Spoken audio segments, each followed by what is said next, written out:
In this section, we're going to be going over skills that take a little bit more practice, but are still manageable and able to be learned with a little bit of time.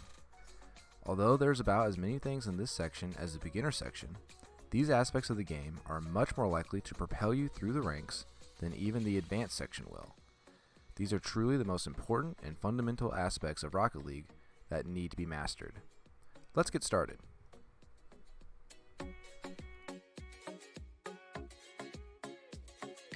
Like most skills in Rocket League, wall hits will take a little bit of time to get good at. This is a skill that becomes much easier with good camera settings. You may have noticed that my free play sessions look a little bit different than yours, in that I am able to send the ball toward me with the press of a button on the D-pad. This is due to a program that I've installed called Bacchus Mod. This mod for Rocket League allows me to do these things and much more. I highly suggest downloading Bacchus Mod in order to assist in your training sessions. You can also find training packs either on the web or with the Feature and Browse tab in Custom Training and practice wall hits this way. To successfully perform wall hits, it's important to keep your eye on the ball as it approaches you. This skill will take time, but getting good at it is vitally important. You can also practice wall aerials by going into pro training and jumping off the wall, evening yourself out with air roll, and flying toward the stationary balls. Jumping off the wall to meet the ball in the air can be useful to beat your opponent and give yourself an upper hand. Dribbling is a very important skill that is primarily used in 1v1s, but can also be utilized in 2v2s and 3v3s as well. The best way to practice dribbling is to go into free play and focus on keeping your car directly under the ball. To get the ball on top of your car, you should practice lightly touching it and hitting it into the air, and then driving underneath it. The best way to keep the ball in your car is to focus on the circle that is on the ground. Keeping your car in the middle of this circle will allow you to balance the ball and dribble on top of the car. As you get better dribbling, you'll start to not need the boost to stay underneath the ball, and it's actually possible to dribble around without any boost whatsoever. You can also turn with the ball on top of your car. Being able to do this will enable you to do another intermediate skill called flicking the ball. Being able to flick the ball is a good way to get past your opponent and potentially score a goal. There are many different types of flicks, but for this segment we're going to focus on the 45, 90, and 180 degree flicks respectively. The difference between these flicks is how much you need to move your car in respect to the way you are driving. The 45 degree flick takes less time than the 90, and the 90 degree flick takes less time than the 180. With each type of flick, you'll have to move your stick in a different direction in order to flip your car to get more power on the ball. Generally, the more power you get, the better. You can also flick the ball in a more controlled fashion to get over an opponent and maintain control of the ball in order to further your attack. As you get more comfortable with these flicks, you'll want to start using air roll to make more contact between the car and the ball, and this will give you more power and more consistency with your flicks.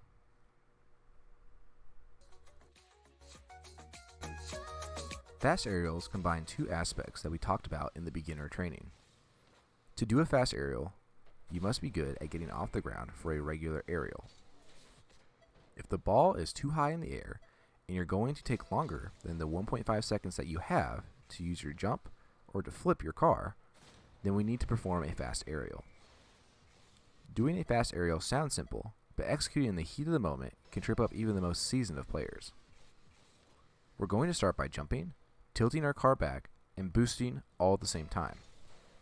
As soon as we let go of the left stick that we used to tilt our car back, you then need to press the jump button again to boost you into the air.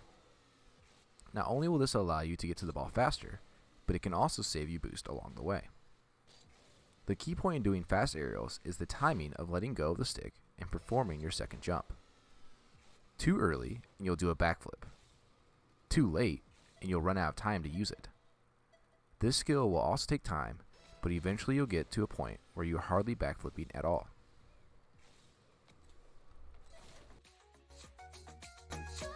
Demos are a hot topic in Rocket League. Some people think they don't take any skill. Some think they take more skill than most of the rest of the game.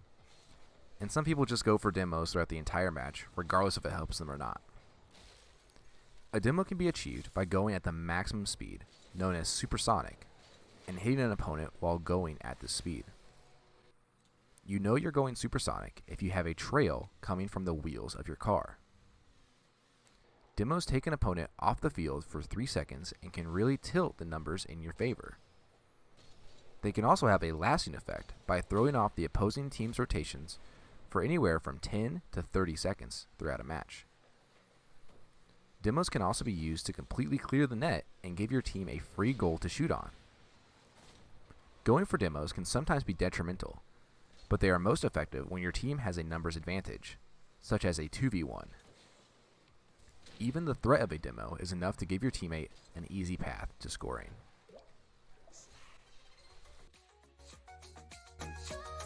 Fifty-50s are named this because they generally consist of 2 players going at the ball at the same time, but unlike their name, they are not necessarily a coin flip.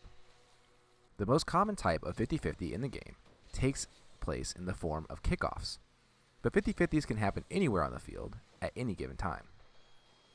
Depending how and where you want the ball to go in a 50-50, you need to position your car accordingly. Generally speaking, it's best to make contact on the ball in the center and have the bulk of your car directly behind the contact point. This will ensure that you put as much driving power into the 50-50 and are more likely to win. As we talked about with kickoffs in the beginner section, you can also angle your car to squeeze the ball in a direction that you're wanting. Angling your car to protect your goal or to have the ball spill out in front of your opponent's net are 2 of the many ways 50-50s can be used to your advantage.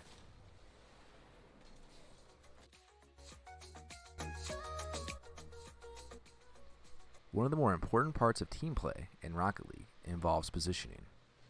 Positioning involves taking control of as much space on the field as possible without being so far from your teammates that you are no longer able to help them if they need it. Putting your team in a spot where you are no longer able to assist in the play at hand is called being out of position. Similarly, if you push too hard for an attack on your opponent's side of the field and find yourself out of the play for an extended period of time, this is called overextending. While there are times when doing this is okay, a good rule of thumb is to avoid them as much as possible. Basic positioning works as follows.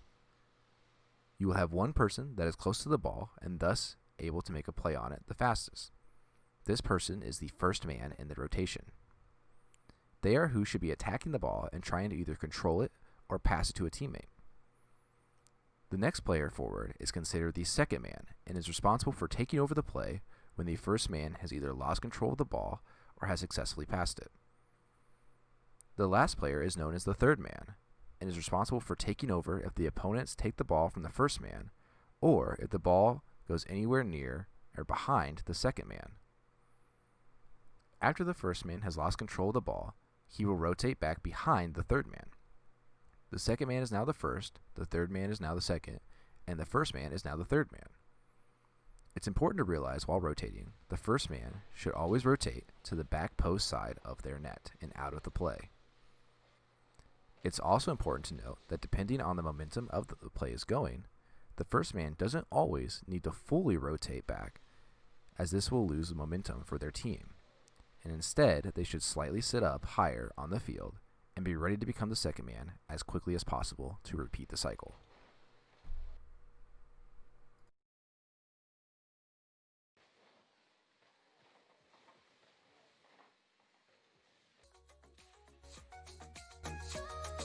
Reading the field should dictate where you place yourself on the field. There are many different types of reading the field. You can use this skill to decide if you should keep pressing with an attack, go back to defend, open up for a pass, or if you have time to control the ball and develop a play. To read the field effectively, it's important to look at who is closest to the ball, the angle at which they are approaching, and where others are at on the field. This skill is one that is mostly developed over time played, but paying attention to these things will help to develop the skill faster. Being able to predict not only who is hitting the ball, but also where it is going to go, can be a huge advantage in every game of Rocket League. A bonus tip to reading the field effectively is to realize that, for the most part, both teams always want to get the ball in the back of the opposing net.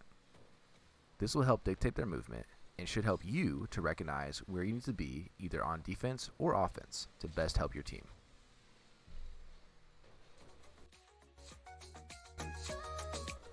Recoveries impact many different aspects of the game, including how your teammates are reading the field and how quickly rotations can be completed. The main key to recoveries is using the free air roll button to adjust your car and lean cleanly on whatever surface you're heading toward. Generally speaking, pointing your car so it's facing toward the ground when you land is the best type of recovery due to its speed.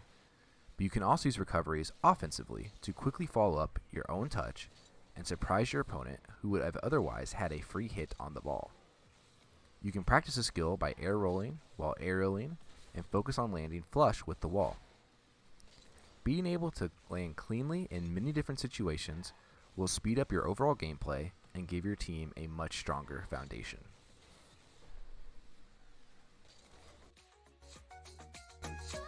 Redirects are a simple but effective way to score goals or to outplay your opponents. A redirect is a type of hit that changes the course of the ball. Redirects usually happen when a pass is successfully pulled off and the person receiving the pass attempts to score by aerialing and angling the point of impact of their car to redirect the ball onto target. Redirects can also be used to throw off your opponent that would have otherwise had a free touch and instead keeps the attack going for your team. And that just about does it. We are all done with the intermediate section of our Rocket League crash course. Hopefully you learned a thing or two, and if not, hope you definitely will in the advanced section. But for now, that's all I have.